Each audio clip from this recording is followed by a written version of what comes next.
Hey guys, here, Robert with Wonder Off-Road. And right behind me, I have my 1996 Toyota Land Cruiser, the FZJ80 model. This one came from the factory with a triple locked axle.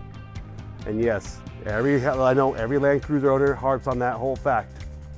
But it just makes this vehicle one of a kind and very unique. Yeah, this is how she looks, you know. Right now, I haven't driven her in a while. She's a little dirty, but she is a workhorse. Up top, I have my Prinsu roof rack. Attached, I have the Cali Rays combo light bar. So it does the amber and white, really comes in handy. That way you don't blind the guy in front of you while you're on the trail. And I also do have a Waterport Weekender, the 8 gallon. I do also have on top, you see right there, my antenna for my GMRS radio set.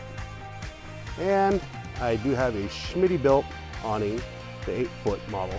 Seat area right here, as you can see, nothing too much. You don't need much back in the days. So, the infamous triple lock switch. I also added an extra switch for a light over here, but that one has since been disconnected. I went to the aux beam instead, which I cannot recommend enough. Having one of these bad boys really does make wiring up any accessories that much easier. These lights as well are from Cali Rays. These ones specifically, I forget which one they were. It's been an old while. But these brackets right here came from Yoda Tech, and they've really big handy.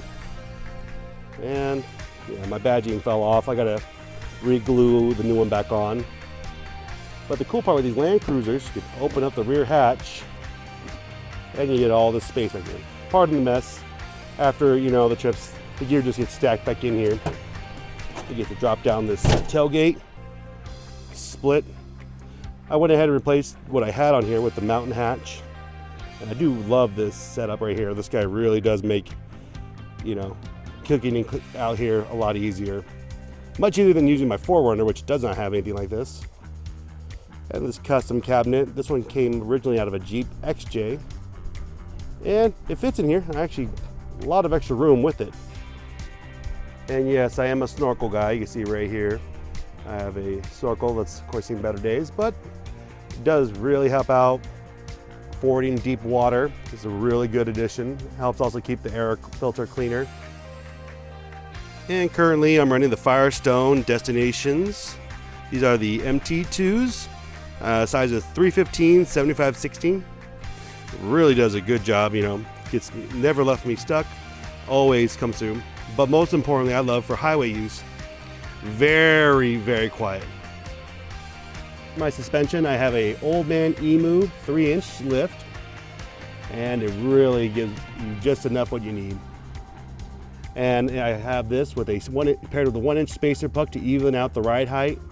As most of you 80 series owners know, yeah, once you put a lift kit on these things, the back tends to stick up higher than the front. So I bought my Land Cruiser back in 2018.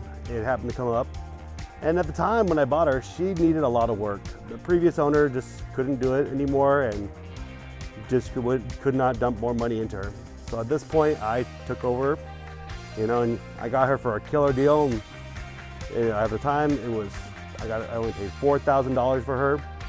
But she's never left me stranded. Now currently, these Land Cruisers, specifically the triple lock models, are going for about $25,000, which I personally feel is overblown even for me. Because you got to watch out. The ones that are priced really high are probably not the models you want. The ideal model year for the Land Cruiser you want to get is 93 through 95 with the 1FZ motor. Now the specific years you really want to get is from 95 to 97. Those are the best years you can get of a Toyota Land Cruiser. The 93s and 94s are not bad, but you want that. Now the reason why you do not want the 91 or 92 model years is because they have the 3F motor. The 3F motor and the 1FZ motor, the big difference with these two motors is that the 3F motor is a 4-liter engine with a 4-speed automatic. The 1FZ motor comes with, it's a 4.5-liter engine with a 4-speed automatic as well. So you don't get a better transmission. And everybody knows if you own one of these, don't ever assume it's good on gas. These guys will drain your pocket every time you stop at the gas station. Which brings me to my next point of these vehicles. I did the upgrade and got a Manfred replacement fuel tank, 37 gallon. From factory, they come with a 24 gallon, but this one just happened to fall in my lap at the right time, and I could not be happier. But hey, I hope to see you all out there on the trail. It's gonna be a fun time with this vehicle again when she's back up and running. Currently, right now, she is sidelined. She's having some engine issues, which I'm getting sorted out. After I get my parts set, you know, we can get this vehicle back up and running to 100% again. Again, this is Robert with Wonder Off-Road. Thank you guys for watching. You know, please like, comment, and subscribe.